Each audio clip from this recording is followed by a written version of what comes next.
Beberapa waktu lalu ada unggahan viral terkait denda miliaran rupiah oleh BPOM bagi penjual makanan beku atau frozen food.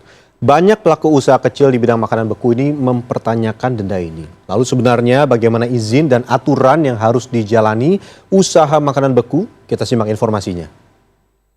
Beberapa waktu belakangan ini, penjual makanan beku atau frozen food viral di media sosial karena dituntut denda 4 miliar oleh Badan Pengawas Obat dan Makanan (BPOM). Berangkat dari fenomena ini, tim CNN Indonesia melihat dan mendatangi langsung proses produksi salah satu produk makanan beku yang memiliki surat izin edar BPOM di kawasan Kebayoran Lama, Jakarta Selatan. Produk frozen food, siomay ikan tenggiri ini dijual oleh Dewi Isabella sejak tahun 2016 dan sudah mengantongi sertifikat produksi pangan industri rumah tangga atau PIRT. Selanjutnya, berdasarkan aturan BPOM, yakni masa kadaluarsa bahan pangan mentah kurang dari 7 hari dan tergolong pangan olahan saji atau produk makanan yang peredarannya bisa disimpan di suhu beku minimal minus 18 derajat Celcius, maka produk siomay ikan ini harus memiliki surat izin edar BPOM. Langkah awal, Dewi rutin mengikuti pelatihan dan pendampingan dari Kementerian Kelautan dan Perikanan, KKP, dan dari BPOM sejak tahun 2016. Kemudian, melalui pendampingan itu, Dewi diminta untuk mengikuti beberapa prosedural, salah satunya membangun dan menjalankan proses produksi sesuai dengan aturan dari BPOM. Aturan ini terdiri dari beberapa indikator penilaian, salah satunya kebersihan dan kesehatan karyawan dan tempat produksi, lalu keamanan dalam pengemasan makanan. Dewi mengaku penilaian yang diberikan oleh BPOM ini sangat detail, serta membutuhkan waktu selama 10 bulan untuk mendapatkan izin edar ini.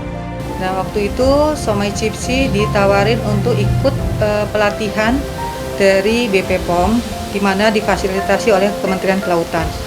Nah, untuk kita ikut UMKM, untuk menjadi bisa ikut BPOM dengan keluarnya izin edar, kita wajib ikut pelatihan, di mana di pelatihan itu nanti kita diajarkan bagaimana membuat GMP atau SSOP yang benar untuk perusahaan kita.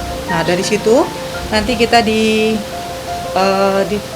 diajukan untuk berkomitmen kalau ingin melakukan perubahan, mereka akan mendampingin dari BPOM.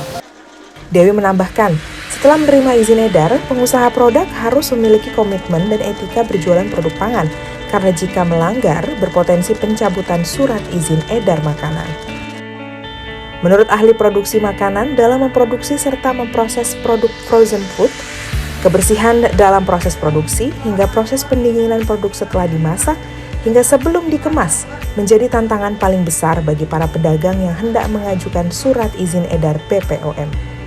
Terpenting sebenarnya seperti tadi diinformasikan adalah yang bermasalah sanitasi dan higieninya.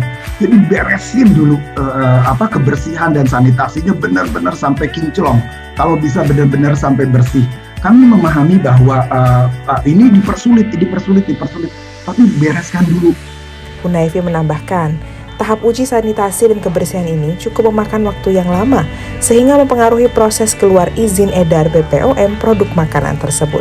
Namun, izin BPOM tetap diperlukan guna memperhatikan kenyamanan, kesehatan, serta keselamatan konsumen terhadap suatu produk pangan tersebut.